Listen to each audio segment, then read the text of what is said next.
Over the last few years, I've been asked many times about my steadfast support for Cardano. Why that blockchain and not one of the other entrants or all of them? Why not Solana? Why not Luna? My answer was always simple: science. Not in that dismissive, joking, memeish sense, but literally science. We're talking about technology here. This has always been about making a better money, a better economic system through technology. It's always been about innovation. So for me, the framework was always straightforward: ignore all marketing and personalities and VCs and assume everything is just a well-dressed Ponzi. Unless unless they're doing actual science. Somebody up in that project's got to be doing science. Somebody's got to be doing the innovation thing. Are they actually doing something novel here? That's the threshold question. If I can't convince myself of that, they don't even get on the radar. That's why Luna and Solana were never options for me, but Cardano was always front and center. Ready? Woo! Let's go!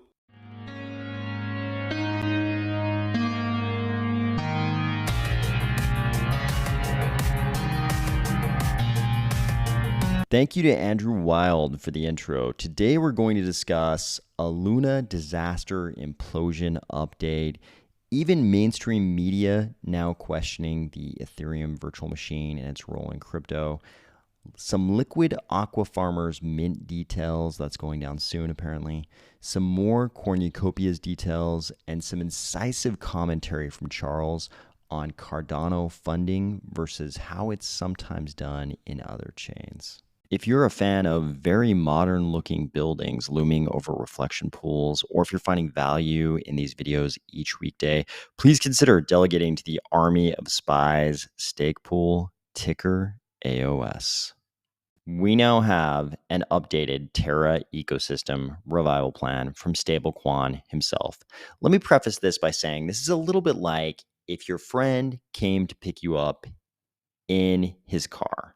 Your friend comes to pick you up in his car, and a couple minutes into the drive, you realize he's completely intoxicated.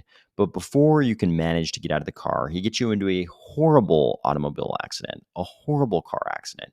People are gravely injured, but you somehow manage to get out of it alive with either serious or minor injuries, and you make your way home.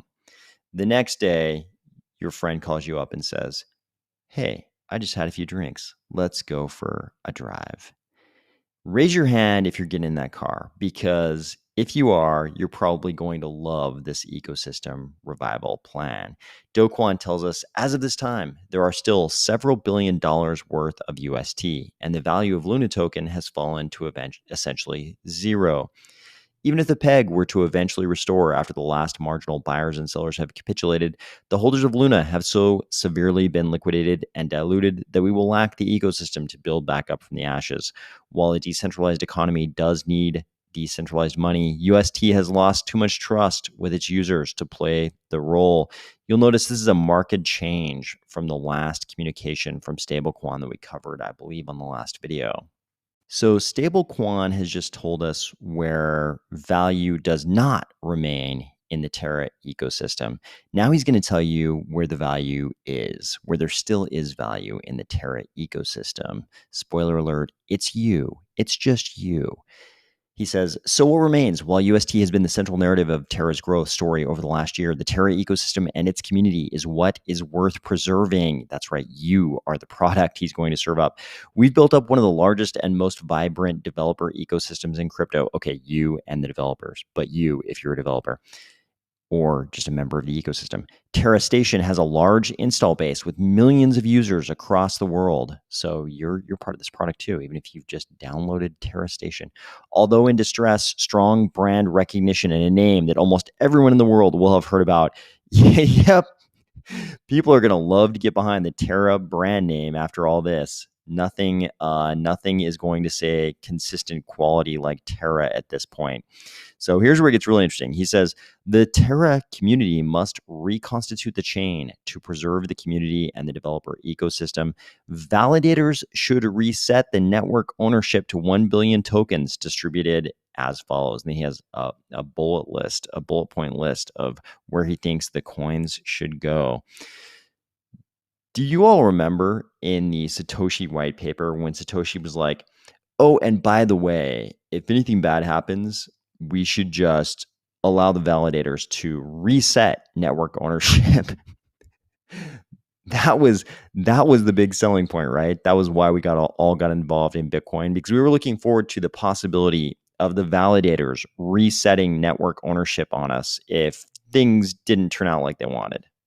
This revival plan from Stablecoin is very revealing, and it's a bit of exactly what I was talking about in the intro. Stablecoin, when he tells us what he thinks remains of value in the Terra ecosystem, there's something he doesn't talk about almost at all, and that's any kind of technology. He has 3 bullet points here. One of them is basically, hey, we have a lot of developers. Another one is, hey, we have a lot of users. And the third is the entire world, having watched all of you users and developers lose your investments of time and money, has created a lot of infamy, and we're going to call that strong brand recognition. Those are his 3 bullet points. Those are the 3 valuable things that Stablecoin thinks still exist in the Terra ecosystem. This is a great postmortem. When you find yourself in the role of a supporter of any kind of crypto project, you should probably ask yourself, hey, if this thing imploded tomorrow, if we had the catastrophic outcome tomorrow and people were picking through the bones, the scavengers were going over the battlefield and trying to find anything of value, what would the list of valuable things look like? Would it be this piece of technology and this innovation and this novel implementation of technology that already existed? Would it be things like that? Or would the list look more like this? Because if the list is just sort of like our community, that's the only thing of value left, maybe you shouldn't be involved in that ecosystem. Sadly, I'm pretty sure that even Bernie Madoff, on the day he was arrested, he would have said that there was a lot of value in the community of his investors.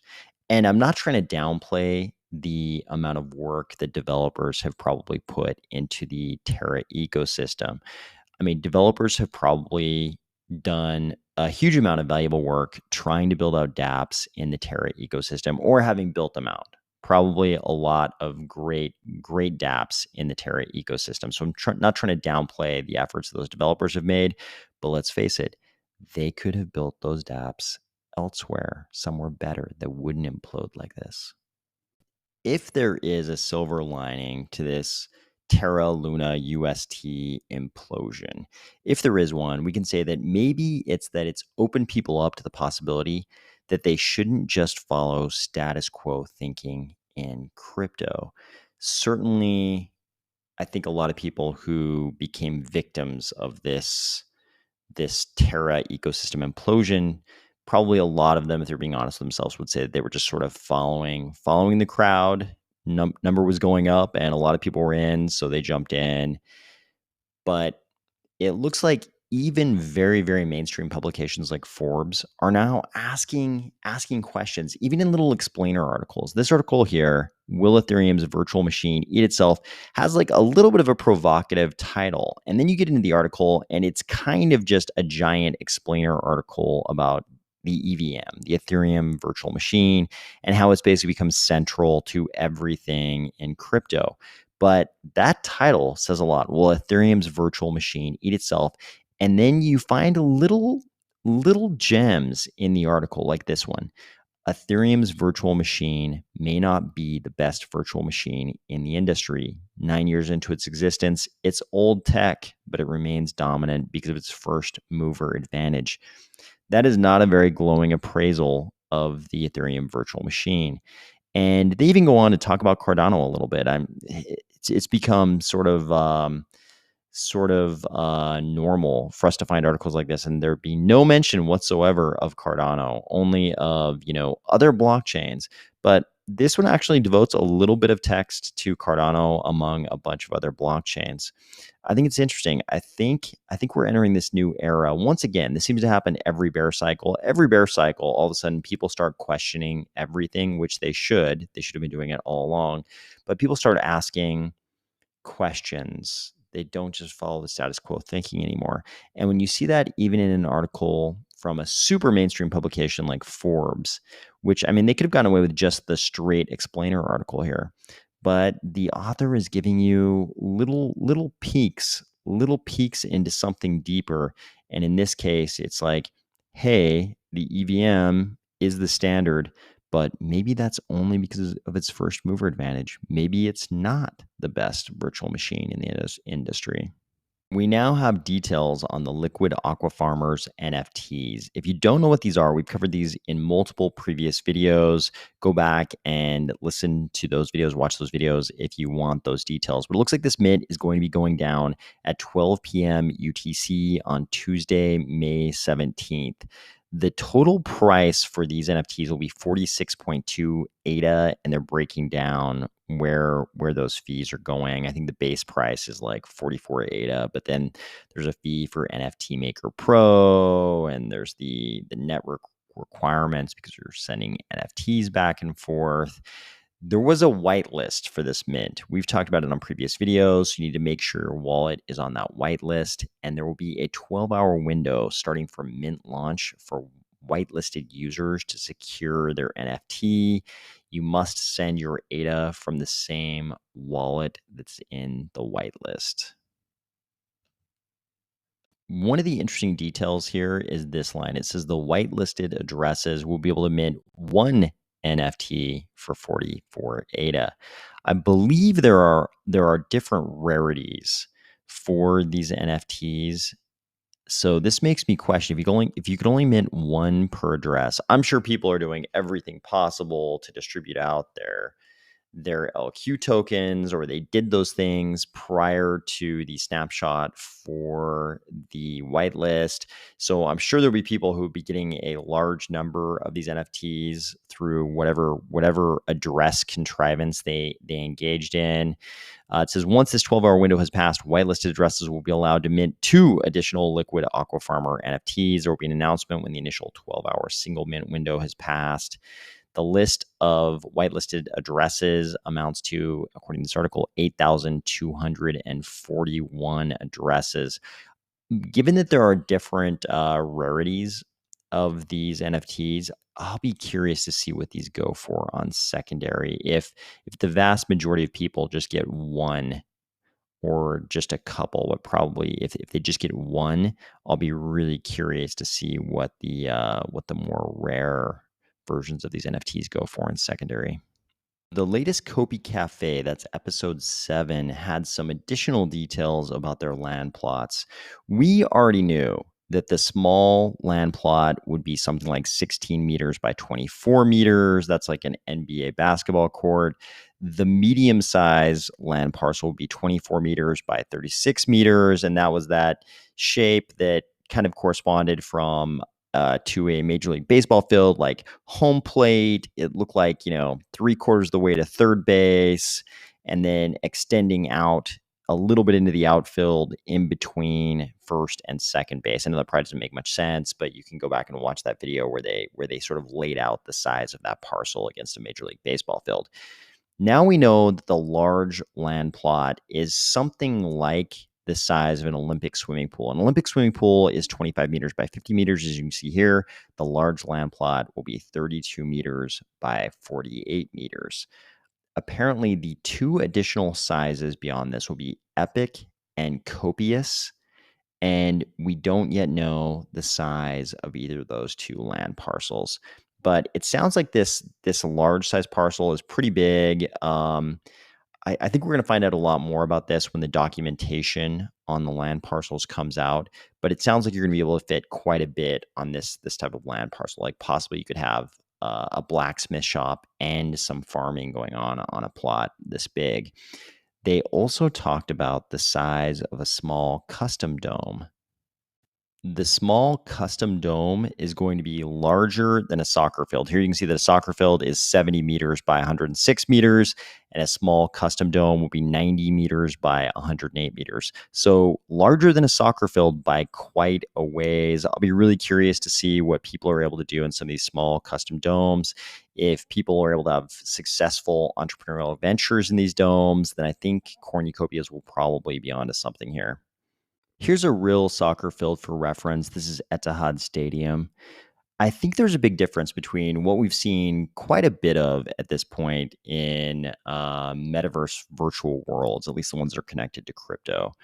In places like Decentraland, we've seen a lot of, especially crypto entities, the big centralized exchanges and companies like that, sort of setting up, their metaverse headquarters someplace like Decentraland. And they'll kind of have, like some kind of big structure or something. And, occasionally they'll have an event there. Maybe there'll be like a DJ and there'll be music and people will be doing the little avatar dancing thing. We've seen some of that, and we've seen some big, corporate consumer brands sort of like create some kind of metaverse presence in these types of virtual worlds.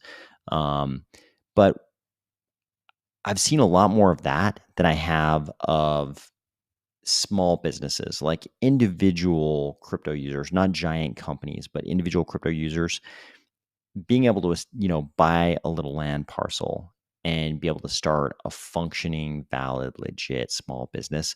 I think the first metaverse that is able to have a flourishing ecosystem in that sense will really be doing something. Another big theme in this Terra Luna UST implosion has been the role of VCs in that ecosystem. I think everybody has seen the Novogratz tattoo at this point, even if they didn't see it back when he got it and very proudly paraded it all over social media.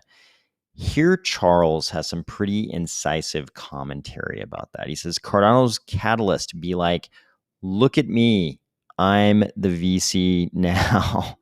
And I think everybody in the more decentralized non-VC blockchains has done a pretty good job of being loud about the pretty noticeable distinction between the more centralized VC-owned chains and the chains like Cardano, where the base layer coin is not really owned by VCs. We're not a VC-owned chain. I'm sure it's an open ecosystem, so any venture capitalist could have purchased some Cardano at some point, but the development of the base layer wasn't accomplished through VC funding. So we don't have this giant percentage ownership of the chain by VCs like we see in a lot of other ecosystems. But Charles is making a different point here. And that's that even the projects that are being built inside our ecosystem on top of the base layer, even those projects aren't really going to be VC funded in Cardano. Not when something like Cardano's Catalyst is around. In Project Catalyst, there isn't really an end date. There's no point at which, hey, then on the roadmap, we get through year 4 and Catalyst funding runs out. Then everybody has to go get money somewhere else, probably VCs. That's not on the roadmap. The Catalyst funding just goes on forever. And there's not really a finite bound to the influence of Catalyst within the ecosystem. And that's great because Catalyst really belongs to the ecosystem. It's a decentralized VC. As the meme puts it here, Catalyst is the VC now. What project is going to go to a regular venture capitalist and have that stigma of centralization attached to it when they could get funding through Project Catalyst? Granted, not every project is able to get funding through Catalyst, but a huge amount are. It's basically, I think, can we say it's the biggest decentralized autonomous organization funding projects out there now, period? Maybe it's the very biggest. I think it's the biggest. Maybe it's the biggest DAO out there right now, but it's definitely the biggest that's like actively funding projects, and it's funding a lot of projects. This is going to make not just the base layer different. We already knew the base layer wasn't owned by VCs, but because of Project Catalyst, the projects in Cardano won't be owned by VCs either. I think that's going to be a big difference. I hope you're starting out a great week, and I will talk to you tomorrow.